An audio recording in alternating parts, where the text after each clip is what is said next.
क्या आएगा इसका एवरेज टर्न अराउंड टाइम।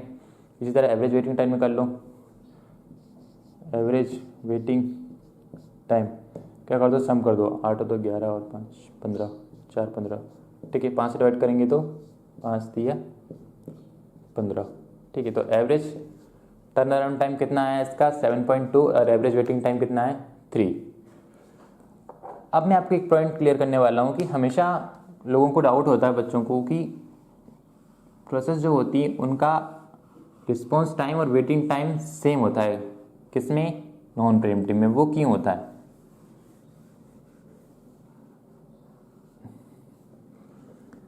तो हम बोल सकते हैं कि किसी भी प्रोसेस P4 थी, P4 को आप एग्जांपल लीजिए, प्रोसेस P4 को अगर स्टार्टिंग में कुछ टाइम वेट करना पड़ता, अगर ये 0 पे नहीं आती तो कुछ टाइम इसको वेट करना पड़ता, तो प्रोसेस P4 को कुछ टाइम वेट करना पड़ता। स्टार्ट में इसने कुछ वेट किया और फिर कुछ यूनिट एग्जीक्यूट की, कुछ टाइम के लिए दूसरी प्रोसेस P1 चली।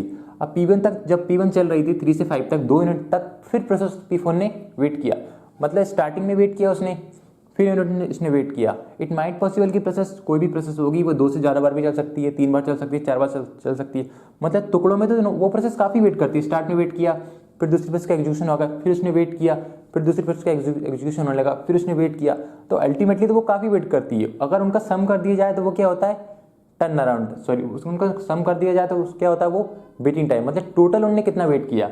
जबकि रिस्पॉन्स टाइम क्या होता है कि पहली बार सीपीयू को मिलने में, मान लीजिए प्रोसेस P4 का अराइवल 1 पे होता तो कितनी यूनिट वेट करती, 1 यूनिट, मतलब कि स्टार्ट में कितना वेट करती है that is called response time, और टोटल कितना वेट करती है दैट इज कॉल्ड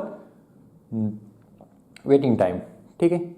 स्टार्ट में कितना वेट, एक बार मैं पॉइंट को कंक्लूड करने वाला हूँ, स्टार्ट में कितना वेट करती है that is called turn response time, और टोटल कितना वेट करती है, टुकड़ों में थोड़ा यूनिट वेट किया, फिर एग्जीक्यूट किया, फिर वेट किया, फिर एग्जीक्यूट किया, तो वो क्या होता है, वेटिंग टाइम।